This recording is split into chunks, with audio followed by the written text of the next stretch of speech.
सोमनाथ ज्योतिर्लिंग की पावन कथा। भारत के पवित्र द्वादश ज्योतिर्लिंगों में सोमनाथ ज्योतिर्लिंग को प्रथम स्थान प्राप्त है। ये दिव्य धाम गुजरात के सौराष्ट्र क्षेत्र वेरावल के समीप अरब सागर के तट पर स्थित है, जहां एक ओर अथाह समुद्र लहरें उठती है, वहीं दूसरी ओर ये मंदिर भगवान शिव की अनंत, अटल और अमर शक्ति का प्रतीक है। प्राचीन काल में प्रजापति दक्ष की 27 कन्याएं थी, जिनका विवाह उन्होंने चंद्रदेव सोम से किया था।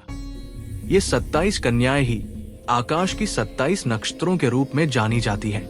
विवाह के पश्चात चंद्रदेव का प्रेम विशेष रूप से रोहिणी की ओर अधिक झुक गया। वे रोहिणी को अत्यधिक स्नेह देते थे और अन्य पत्नियों की उपेक्षा करने लगे। इससे सभी कन्याएं दुखी हुई और उन्होंने अपने पिता दक्ष से अपनी व्यथा कही। दक्ष प्रजापति ने जब ये अन्याय देखा तो वे अत्यंत क्रोधित हो उठे।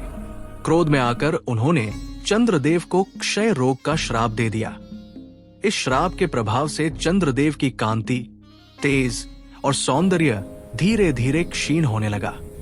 आकाश का उजास मंद पड़ने लगा और संपूर्ण ब्रह्मांड में असंतुलन उत्पन्न हो गया। अपने तेज के नष्ट होने से व्याकुल चंद्रदेव ब्रह्मा जी के पास पहुंचे। ब्रह्मा जी ने उन्हें सलाह दी कि वे प्रभास क्षेत्र में जाकर भगवान शिव की आराधना करें। चंद्रदेव प्रभास क्षेत्र पहुंचे, जो आज का सोमनाथ है। वहां उन्होंने सरस्वती नदी के संगम पर कठोर तपस्या आरंभ की। उन्होंने 10 करोड़ बार महामृत्युंजय मंत्र का जाप किया। दिन रात वर्षों तक वे शिव भक्ति में लीन रहे। उनकी तपस्या इतनी प्रबल थी कि तीनों लोकों में उसका प्रभाव महसूस किया जाने लगा। चंद्रदेव की अटूट भक्ति से प्रसन्न होकर भगवान शिव स्वयं प्रकट हुए। चंद्रदेव ने दंडवत प्रणाम कर अपनी पीड़ा भगवान को सुनाई। भगवान शिव ने कहा, दक्ष का श्राप पूर्ण रूप से समाप्त नहीं किया जा सकता, परंतु मैं इसका संतुलन अवश्य स्थापित कर सकता हूं। तब भगवान शिव ने वरदान दिया कि कृष्ण पक्ष में चंद्रमा की कलाएं घटेंगी, शुक्ल पक्ष में चंद्रमा की कलाएं पुनः बढ़ेंगी। इस प्रकार चंद्रदेव को आंशिक मुक्ति मिली और ब्रह्मांड में संतुलन पुनः स्थापित हुआ।